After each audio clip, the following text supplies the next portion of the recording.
Il est recommandé de garder la boîte à outils ouverte lorsque nous imprimons.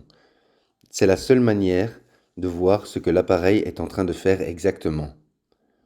Vous trouverez la boîte à outils dans le menu de démarrage de Windows. Vous y trouverez un dossier Memjet et dans le dossier Memjet se trouve un raccourci MC Series Driver, boîte à outils. Nous recommandons d'ajouter le raccourci en arrière-plan du bureau ou dans la barre de tâches. Sélectionnez Plus et choisissez Ajouter à la barre de tâches. Nous démarrons ensuite le programme et arrivons automatiquement dans le statut Système. Nous pouvons voir que l'appareil est en ligne. S'il devait y avoir un problème, vous le verriez affiché en rouge ici et un message d'erreur apparaîtrait dans le statut Système également. Par exemple, absence de tête d'impression ou fin de rouleau. Sur la gauche, nous pouvons voir combien de pages sont imprimées au cours d'une tâche. Ce compteur est activé en continu. Il calcule le nombre de tâches ayant été transmises ainsi que le nombre de pages imprimées au cours de l'ensemble des tâches. Le compteur de pages se remet automatiquement à zéro au moment de l'envoi d'une nouvelle tâche. Le compteur de tâches, quant à lui, continue le compte du nombre de tâches.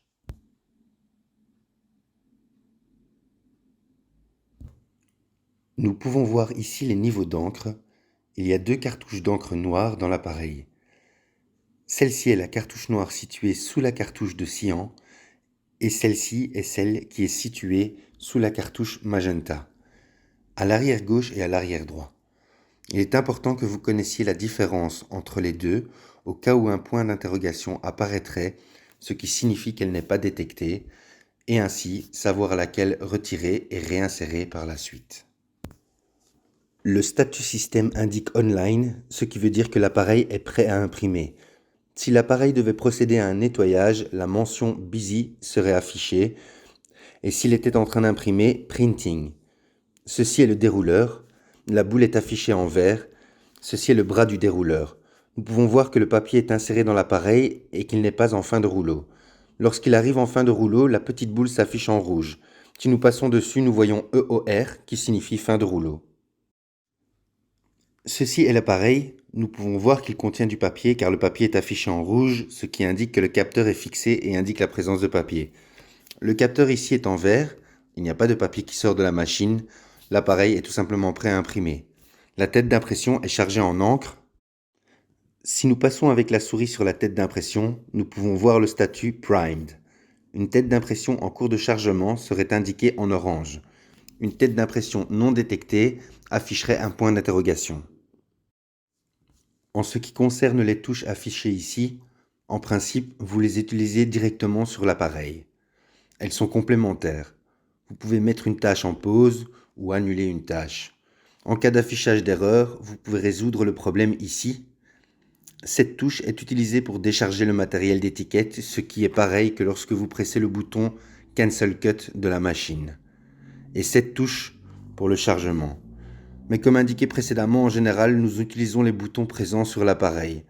Vous pourrez éventuellement utiliser la touche Quick Clean Printhead pour d'éventuels problèmes de qualité concernant l'impression.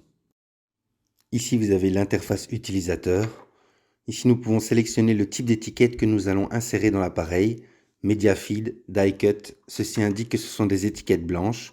Nous avons ici étiquette et support d'étiquette. La différence entre les deux est clairement marquée. Vous pouvez également insérer du matériel Blackmark qui est utilisé pour les étiquettes transparentes. Il n'y a alors pas de différence entre le support et l'étiquette elle-même, l'imprimante ne peut pas la voir, d'où l'ajout d'une marque noire entre deux étiquettes. Parmi les options se trouve également le matériel continu. Il s'agit d'une seule et longue bande de papier sans marquage. Lorsqu'on sélectionne une option, par exemple Blackmark, il suffit ensuite de confirmer via la touche Submit pour enregistrer les modifications. Pour le Blackmark, il faut sélectionner Quick Media afin que le capteur puisse détecter le marquage correctement. En ce qui concerne le Print Mode, nous le laissons en mode manuel, ce qui veut dire que c'est nous qui allons décider si nous imprimons en mode rouleau à rouleau ou en mode Roll to Cut.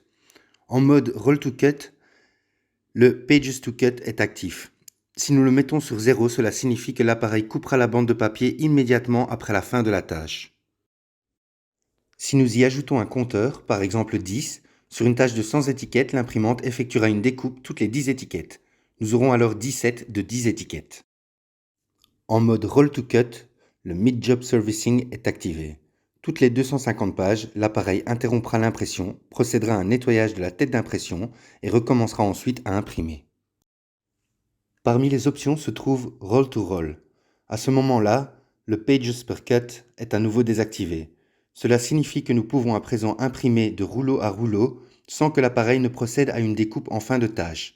Si par exemple vous souhaitez tout de même procéder à une découpe en fin de tâche, il vous suffit d'appuyer une fois sur Cut lorsque la tâche sera terminée. L'appareil affiche également un timer de 5 minutes, 300 secondes. Lorsque celui-ci atteindra 0, une découpe s'effectuera afin d'empêcher que la tête d'impression ne s'assèche. Vous devrez également régler le KWS Setting en fonction de ce que vous imprimerez. En principe, il est réglé sur Light, ce qui signifie que l'imprimante appliquera de petits points noirs sur l'ensemble de la surface d'impression afin d'éviter l'assèchement de la tête d'impression. Pour certaines tâches, il est possible que nous soyons amenés à régler le KWS Setting sur Heavy. Par exemple, pour des tâches impliquant l'impression de texte en noir accompagné d'un petit logo, il est possible que le texte se dissipe. Dans ce cas-là, nous choisisserons alors le réglage Heavy. Vous disposez également d'un calculateur de coûts pour tout ce qui concerne l'encre dans la toolbox sous Ink Usage. Nous pouvons voir ici un job imprimé précédemment.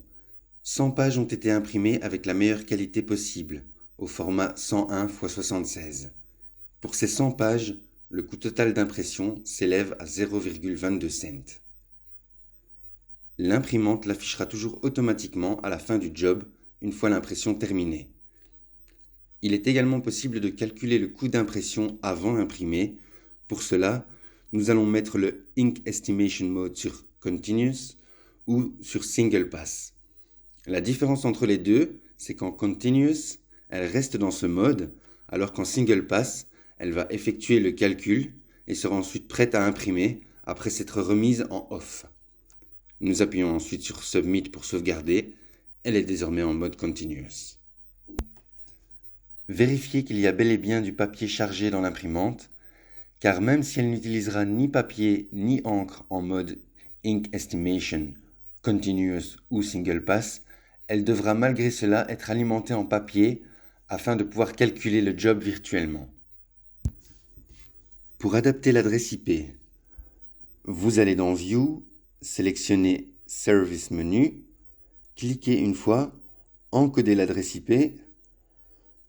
Il est préférable après cela de désactiver le DHCP et l'auto-IP. Vous n'avez ensuite plus qu'à cliquer sur Submit afin d'enregistrer les réglages. Une partie de la toolbox concerne la maintenance. La première option que nous rencontrons est Circulate Ink. Imaginez vous êtes en train d'imprimer et constatez soudainement un espace dépourvu d'encre, ce qui indique une probable bulle d'air au sein du système d'encre. Vous annulez le job et enclenchez ensuite le Circulate Ink afin de régler le problème. Vous avez 3 niveaux de nettoyage disponibles, le Quick, le normal et le Full Clean Printhead. Le Quick dure environ une dizaine de secondes et le Full Clean environ 4 minutes. Vous procéderez à un nettoyage lorsque par exemple vous constatez la présence de taches ou de lignes sur vos étiquettes après ou en cours d'impression. Si jamais le nettoyage via le software n'a pas résolu votre problème, il est encore possible de nettoyer manuellement la tête d'impression. Nous vous expliquerons comment procéder dans une autre vidéo. Si vous ouvrez l'imprimante et constatez la présence de beaucoup d'encre sous la tête d'impression, ça ne peut pas faire de mal de démarrer le Wipe Printhead afin que la machine procède au nettoyage de l'encre excédentaire accrochée à la tête d'impression. Après avoir installé un nouveau rouleau wiper sur le moteur wiper, il est préférable d'enclencher la Wiper Preemptive Maintenance afin de réimprégner le rouleau, ce qui offrira au moteur une durée de vie beaucoup plus conséquente. Nous vous expliquerons comment remplacer le rouleau ou le moteur au cours d'une autre vidéo. Dans l'onglet Services de la toolbox se trouve le Replace Ink Tanks. Lorsque l'encre sera vide et que nous voudrons la changer, nous devrons alors sélectionner Replace Ink Tanks. Nous pouvons à présent retirer les cartouches vides, insérer des nouvelles et appuyer sur Continue. Si l'encre n'est pas détectée immédiatement, Vous pouvez alors sélectionner Refresh Ink Levels. Si le problème persiste et qu'un point d'interrogation apparaît sur l'une des cartouches, il faudra alors retirer la cartouche en question et nettoyer la puce située à l'arrière avec un produit adapté. Ici, nous pouvons éjecter et installer la Service Station. Nous vous expliquerons comment procéder lors d'une vidéo dédiée. Concernant le système D-Prime, qui est utilisé lors du remplacement de la tête d'impression, nous vous expliquerons comment procéder lors d'une vidéo dédiée à ce sujet également.